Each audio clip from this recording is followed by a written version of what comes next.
what happened to Doge? It just Oh, I seemed don't like think it's done. no? But first of all, I think Elon did a lot of good work. I Yeah. really did. First of all, I think Elon's greatest contribution was a philosophical one. I think Elon made us all realize how much waste there is and how much we really need to kind of get into the details of how much the government is inefficient from a technological standpoint, from a efficiency standpoint. So I don't think it's over by any means. I think Doge is a cultural mindset that is going to be hopefully around the Republican Party for years to It come. just seemed like Congress didn't really have that big of an They don't. incentive to do anything about it. What was most surprising, Elon said that he just wanted people to code and write in a description of where the money went. Because right now you could basically just leave it blank, send money, and not write what the purpose of the money is for. Yes. And he just said, just put something in there. And he said he was up against just a wall that they didn't even mandate that. It's a very complicated. So yeah, that's right. And so there is common sense to just type what it's for. There's so much waste in the federal government, and my hope is that we can start to rein it in the next couple of months and couple of years. It's a beast, though, guys. I mean, it is a wild monster that is hard to rein in. And I know that sounds like cope and an excuse, but you have an entrenched permanent bureaucracy of millions of people. And then you have judges that are preventing literally the Trump administration from doing some of this stuff. You have federal judges that are coming in and preventing, President Donald Trump from being like, nope, I want to lay off these workers. Nope, I want to cut this aid. Nope, I want to cut this, which of course is unconstitutional. So yes, I mean, it would be nice. Here's the goal. The goal would be we need to blockchain the entire federal government, put the entire federal government on blockchain. And then number two, every dime of federal spending online in real time. We should know what everybody is spending in real time, no different than a transparent federal database. Could that be a national security risk in any way? There are certain things you could black box for sure. But I think that people deserve to know on a day-by-day, month-by-month basis, what is the Department of Interior spending? Are they going? What is what are the Veterans Affairs spending money on? We should know. Are they buying $50 hammers? Are they buying $200 bandages? I think it's our money. This is the whole problem I have with this whole thing.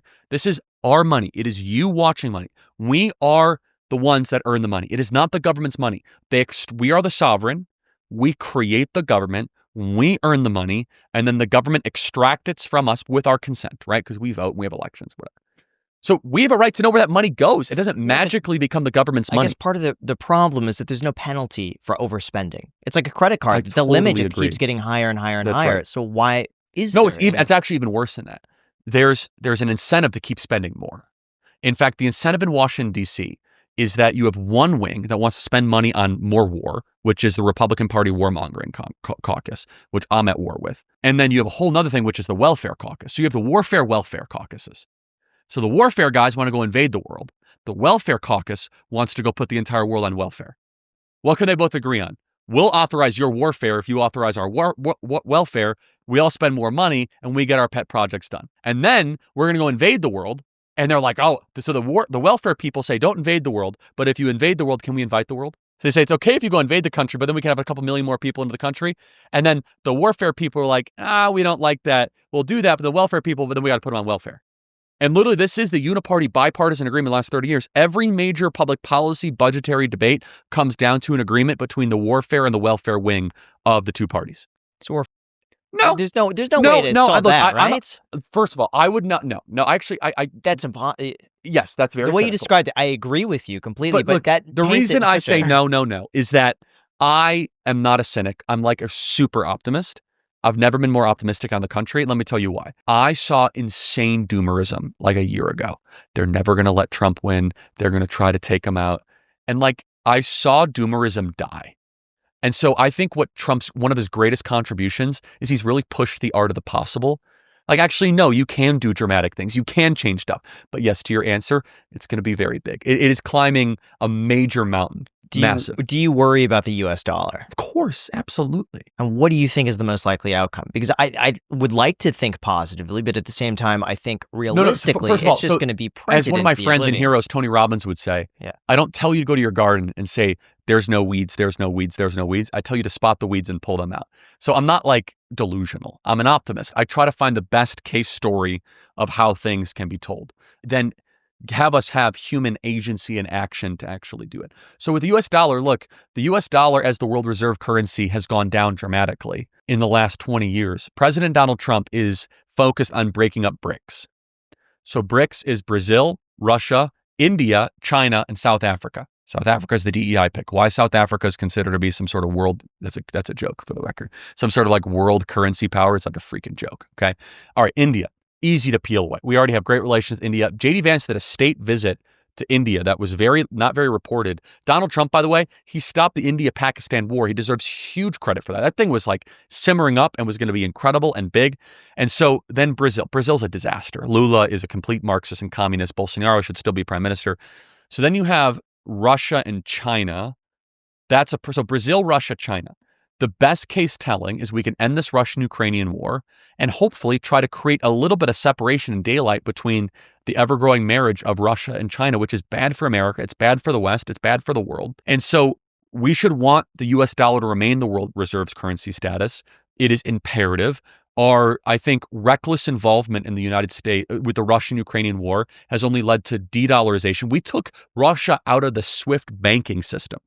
Basically, we took their dollars out of their bank accounts. We confiscated their dollars. What does that do to every other nation that uses dollars as their world reserve currency status? We're no longer a safe haven. We never should have done that, guys.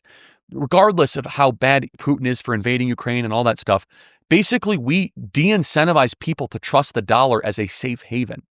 Basically, we said, if you misbehave, we might take away your dollars, which then has led to an incentive structure away from the US dollar, which is very destructive. It seems like we're always facing several cataclysmic level issues at the exact same time in the United welcome States. to modernity.